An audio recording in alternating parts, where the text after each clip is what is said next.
firmaron contrato con Corferias, donde se comprometieron a cancelar 200.000 millones de pesos para materializar el plan, de los cuales 20.000 millones ya se habían pagado en junio, donde a finales de junio se encontraban solamente 19 internados. Es decir, que cada paciente le costó al distrito un poco más de 200 millones de pesos. ¿Hubiera sido más funcional la adecuación del Hospital Público San Juan de Dios para brindar esta atención en vez de pagar esta millonaria suma en beneficio de un privado? Utilizando las instalaciones públicas del San Juan, no hubiera sido menos costoso el tratamiento a estos 99 pacientes y lo invertido evidentemente tendría un mayor impacto. Además, hizo un informe de 5 páginas en el que menciona que esos 5 meses solo se usó el 13% de las camas, pese a los altos índices de ocupación en picos de la pandemia. Se enfatiza en que la mayoría de cubículos para los ciudadanos intensivos no se usaron. Fueron más de 270 camas habilitadas y grandes pabellones de Corferias por ocupar. A la denuncia de Heidi Sánchez se sumó la también concejala Carolina Arbeláez, quien denunció irregularidades y sobrecostos en este hospital transitorio en su último mes de funcionamiento. Durante el debate de control político de la bancada de Cambio Radical en la Comisión de Gobierno, la cabildante señaló que fueron 10 los contratos que se hicieron poco antes del cierre de este centro, que empezó su desmonte el 21 de septiembre del 2020.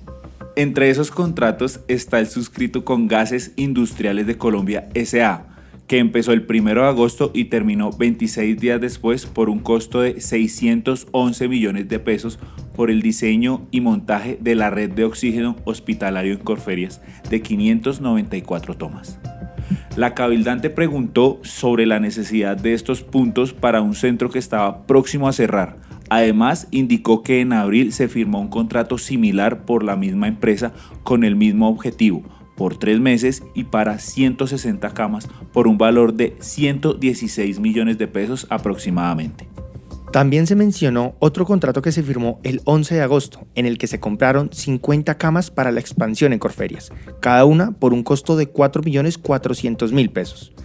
También mencionó otro contrato que se firmó el 11 de agosto, en el que se compraron 50 camas para la expansión en Corferias, cada una por un costo de 4.400.000 pesos, para un total de 220 millones, y cuestionó el momento de la compra bajo la figura de urgencia manifiesta, y es que al final en Corferias se habilitaron 274 camas.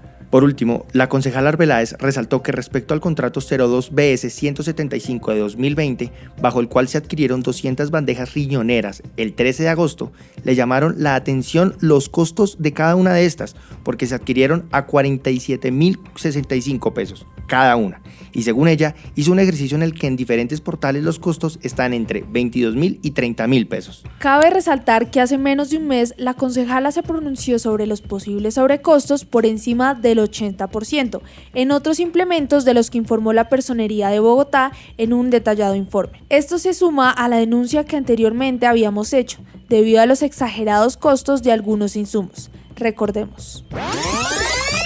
Sanitarios portátiles, diferencia por unidad 95.200 pesos.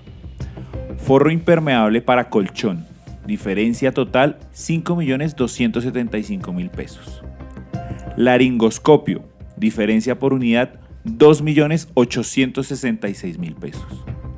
Monitor de signos vitales, diferencia por unidad 214 millones de pesos. Tensiómetro, diferencia por unidad 490.000 pesos. Camillas, diferencia por unidad 22.200 pesos, en un aumento del 33%. Este listado demuestra que lo del Hospital Transitorio de Corferias es un verdadero elefante blanco, y cada vez que investigamos, el elefante crece y crece. Hasta donde hemos podido indagar, este hospital tiene 4 investigaciones encima.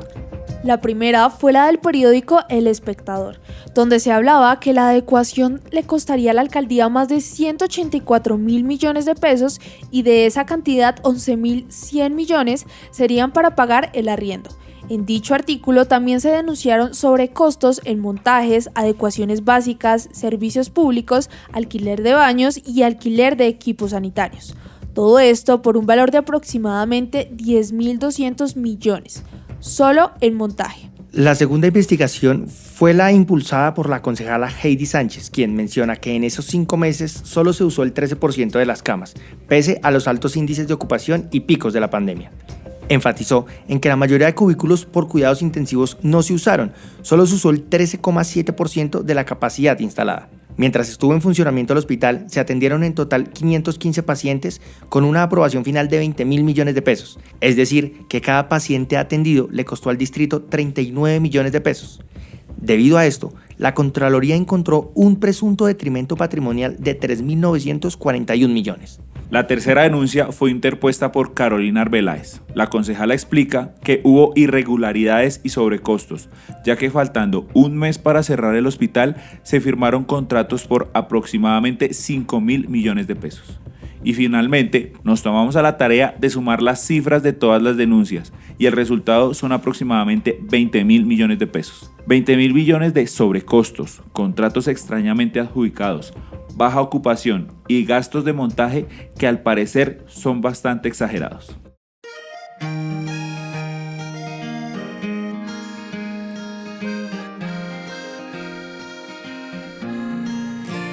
Aquí naciste y aquí aprendiste a valorar lo que es tuyo, es un orgullo.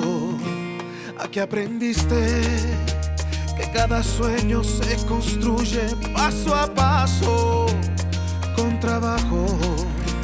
Y comprendiste que ese fruto está en tus ganas de vivir. Y aquí supiste que el futuro está en tus ganas de aprender A llegar más lejos y vivir lo tuyo. Aquí tú creces plenamente, todos los días abres tu mente y demuestras lo que sabes con ese potencial tan grande. Aquí forjamos futuro, encendemos esperanzas y demuestras lo que sabes, toda una vida por delante.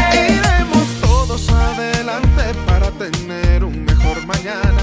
No olvidemos que unidos cualquier sueño alcanzaremos. Ven, descubre que este mundo está hecho para ti y comprende que el secreto está en tus ganas de aprender A llegar más lejos y vivir lo tuyo. Aquí tú creces plenamente, todos los días abres tu mente y demuestras lo que sabes con ese potencial tan grande. Aquí forjamos futuro, encendemos esperanzas. La contingencia se expandió por todo el mundo, las cifras aumentaron y el gobierno necesitó mitigar las altas cifras de ocupación en los centros hospitalarios. A raíz de esto, llega la planeación y acción inmediata de construir hospitales transitorios. En países como Inglaterra, España, Estados Unidos, Brasil, Argentina y Colombia se organizaron espacios de este tipo para enfrentar la pandemia. En Chile se construyó un hospital transitorio que no atendió a pacientes con coronavirus, sino a aquellos de baja complejidad, con el objetivo de descongestionar los centros de salud de la zona norte del país. Jenny Ávila, jefe de enfermería colombiana que desde 2019 vivía en Chile y trabajó en uno de estos centros hospitalarios del país austral, nos dio a conocer cómo se llevó a cabo esta estrategia.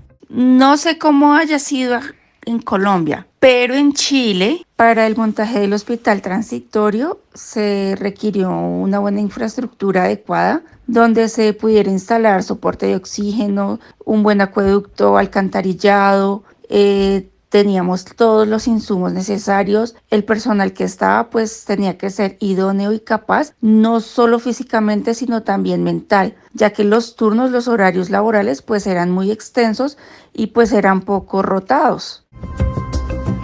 Se atendieron pacientes mayores de 18 años y beneficiarios de FONASA, el Fondo Nacional de Salud, que es el organismo público que administra los fondos estatales destinados para la salud en Chile, para dar cobertura a todas las personas del país. El ministro de Salud, Jaime Manalich, mencionó que en el recinto ferial de 115.000 metros cuadrados de terreno y 27.000 metros cuadrados cubiertos, contaba además con otros elementos que se ponderaron en la elección, como cocina industrial, climatización y helipuerto para emergencias. Más de 3.000 estacionamientos con rampas y acceso para camillas y para vehículos de emergencia. Cuando el tiempo ha cambiado. Cuando la sociedad se hace sentir. Cuando los movimientos culturales permean los estilos de vida. Cuando el mundo y usted desean enterarse. Escuche Especiales Poli Radio. Especiales Poli Radio.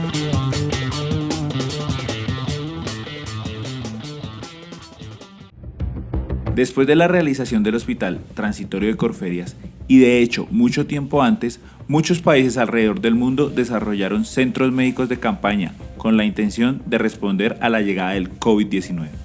China es uno de ellos, con 2 hospitales terminados en 10 días, con capacidad para más de 1.500 personas y equipados con las más altas tecnologías. Para los chinos, este tipo de desarrollos no son nuevos. Desde el año 2003, como reacción al brote de SARS, completaron un hospital en 8 días, manteniendo su marca del 2019. Con esta medida contra el COVID, las autoridades planearon mitigar el brote con el control directo en los centros hospitalarios y reducir el contacto de los pacientes con el exterior. Estas construcciones han sido posibles gracias a unidades prefabricadas y miles de trabajadores que cumplían jornadas de hasta 12 horas continuas. Wuhan, una ciudad de China, se defendió con una hazaña de diseño e ingeniería en el epicentro del brote, un hospital construido en solo 10 días. El hospital, de 34.000 metros cuadrados, se organizó de tal manera que la instalación tuviese capacidad de 1.000 y 1.500 camas. Para ese entonces, la ciudad ya tenía una propagación del virus bastante alta, 700 personas infectadas y más de 31.000 en todo el mundo. La escala y la velocidad de la construcción fue posible gracias a unidades prefabricadas y miles de trabajadores que operaron durante la noche. Los medios estatales chinos informaron que los edificios fueron modelados en el Hospital Xiao de Beijing, una instalación construida en 2003 en solo 7 días durante el brote del SARS. El gobierno de Wuhan publicó información sobre lo que afirman son una serie de características de diseño del hospital transitorio, como el uso de presión de aire negativa para garantizar que el aire ventilado fluya hacia afuera pero no salga de las áreas aisladas. Por todo el mundo, cada uno de los gobiernos se encargaron de crear estrategias para contrarrestar el COVID-19.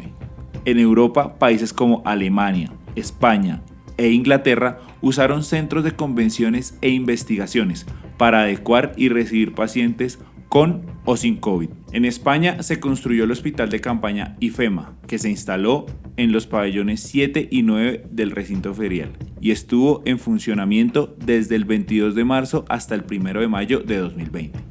Con la intención de responder al número de contagios de COVID-19, el gobierno español y la Comunidad de Madrid ejecutaron en 48 horas la estrategia llamada Arca de Noé, con más de 5.500 camas, todas destinadas a pacientes afectados por COVID-19. Este centro recibió donaciones de empresas como Telefónica, IKEA, El Corte Inglés y Carrefour. El espacio, de alrededor de 35.000 metros cuadrados, ubica en uno de los pabellones 1.300 camas con distanciamiento entre ellas de 3 metros, contando adicionalmente con 1.000 sanitarios de atención primaria, entre médicos, enfermeros y auxiliares. Y después de 15 días de funcionamiento, la OMS felicitó el desempeño del personal y de las autoridades. En los primeros días del mes de abril se dio a conocer que 1.400 personas ingresaron y fueron dadas de alta 535 personas.